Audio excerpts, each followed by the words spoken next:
So, we live in the United States of America. Hold the frickin' phone. Let me take some coffee here for 8 to 15 seconds. All right. We live in the United States of America. And, I got hair in my mouth. Jesus fuck. We live in the United States of America. And this is a country, I don't even know. Can you even call it a country? I don't even know. But we do live in the United States of America. At least I do. For now. At any point. And in the United States, we got, I like to call them FUFs. I don't know if you've ever heard this term before. It's not that popular, but I find it to be quite fascinating. I refer to these people as FUFs. You might be wondering, what's a FUF? Well, this is a FUF. This guy's name is Matt Walsh. And he's a FUF. Now, again, you might be confused. What is that? FUFs. It stands for fucked up freaks. These are fucked up freaks. So this is Matt Walsh basically saying he wants to execute doctors who treat transgender people. Let's watch. Trump also says, as he goes on to say, that he would direct the Department of Justice to investigate hospitals, pharmaceutical companies, doctors, to find out if they've been involved in a cover-up of the horrific long-term side effects of gender transition drugs and surgeries. Now, again, long-term side effects, a.k.a. nothing. There's no long-term side effects. Now, again, there's these big conspiracy theories that if you're on hormone therapy, that you have like weaker bone density. That's been disproven. If anything, bone density is more directly related to diet than anything else. But again, that's kind of the one thing that these people like to hang their hats on. But let's keep going. Now, the answer, of course, is that, yes, they have been covering those things up, as any genuine and thorough investigation will clearly show, which is why the next step under a Trump administration or any Republican administration should be to arrest the culprits, the hundreds and hundreds of them, if not thousands of them, and throw them in federal prison. Now, this can't be a matter of simple fines and financial penalties. That should be part of it.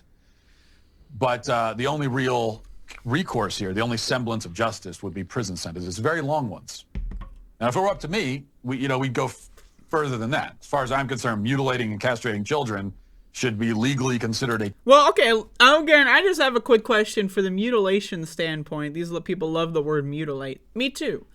In fact, I would go even further. Did you know that approximately 70% of people in the United States that were born in the United States and have a penis, when they were anywhere between a couple days old and a couple weeks old, maybe a month old, they got their dick chopped off by a doctor? Why? Because Jesus told their parents, you gotta cut the dick off! What am I talking about? Of course, circumcision. So, approximately 70% of people that have penises in the United States of America, they don't know what sex is. They have no idea. They've never experienced sex.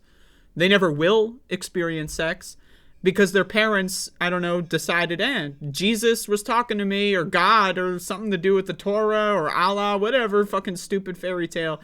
Jesus told me to cut your dick off, and now you can't ever experience sex. About 70% of people in the United States that have penises. Is that mutilation? Now, again, I would consider it mutilation.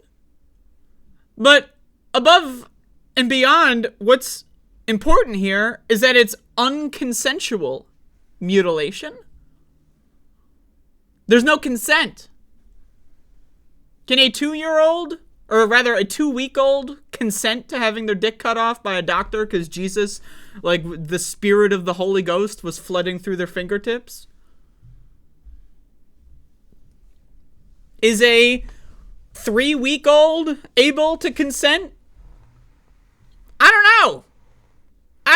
Personally, I don't think so. I don't think that that's a thing. But I do think that people can consent to what clothing they want to wear. Why is that? Why are states in this country passing laws that ban people from wearing certain kinds of clothing? I think you could totally consent to what you want to wear, what you want in your wardrobe. You can also consent to what foods you put into your body, in my opinion. You can consent to what kind of health care that you receive. This is all very basic information. So again, these people don't actually care about mutilation. They don't. They don't give a shit. They don't give a fuck about mutilation at all. They don't. They just don't care, okay? Because if they did, it's the trolley problem, right? Think of the trolley problem, right? You got 2 tracks. One of them has millions and millions and millions of people tied up. One of them has nobody. Now, again, they imagine that there's people tied up on the other one, but let's imagine, right? Even in the worst case scenario, in these people's like schizophrenic kind of meltdown mind, right? There's like maybe a couple hundred people on one track. That's like the victims of the trans ideology, whatever bullshit, right? But on the other track, verifiable, people who had their dicks cut off when they were kids because of Jesus or something, or it's clean or whatever the fuck. They'll never experience sex. Now, right? Who do you want to, who is, I don't know. I'm just saying, like, if you want to rescue people, if this is your mission, right, to protect people, there's millions of motherfuckers in that group. There's like maybe 5 or 6 in the one group. So why is it that they spend years and years of their lives talking about this? Because it's so few people that when they lie, there's no one to debunk them. They can just lie and they get away with it because everyone listening, they don't know. No one knows. And so it's easier to lie about it. This idea of like irreparable harm. Fucking, I don't know, man. If we want to talk about mutilating children with irreparable harm, I suggest joining the intactivist movement, but that's just me. A capital crime, and it should earn. As you're seeing here, he's about to suggest that we execute doctors who treat kids with, you know, respect. Basic health care. Execution. You know who else advocated to execute doctors who helped gay and transgender people live their best lives? Adolf Hitler. And I know a lot of people are going to get triggered. Oh, literally, though, in the 1930s, Nazis, they raided medical clinics that operated in, in a lot of gay communities and helped gay and trans people have adequate health care. They raided them, burned them to the ground, and destroyed all of their research, as well as killing the people involved. That was Adolf Hitler. Now, again, I don't know if Matt Walsh cares about being compared to Adolf Hitler. He calls himself a fascist, so I think he's pretty proud of that comparison. But again, this is some crazy ass shit, man. I don't know. I see this stuff and I'm like, plane ticket to New Zealand looks about pretty good right now. Should be legally considered a capital crime, and it should earn the prescribed penalty for such crimes. But if we can't have that, then prison will have to suffice. These are all very positive developments. Yeah, we know that the left isn't going to take any of this lying down. They were so close in their minds to achieving their genderless dystopia that they're not going to give up now. They can't, because gender ideology is the centerpiece of their entire cultural agenda. They can't give up on it. So, a genderless dystopia? What does that even mean? Like, does anyone actually think we're close to abolishing gender?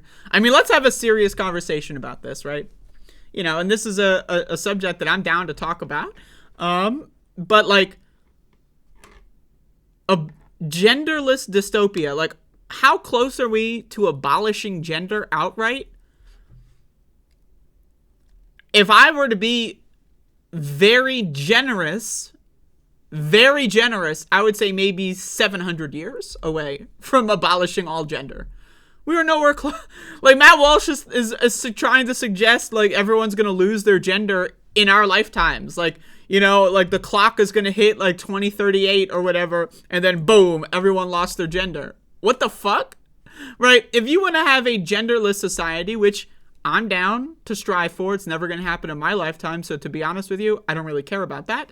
But if you want to do that, it's going to take multiple dozens of generations of movement in that direction. That's not something you can just do in one lifetime.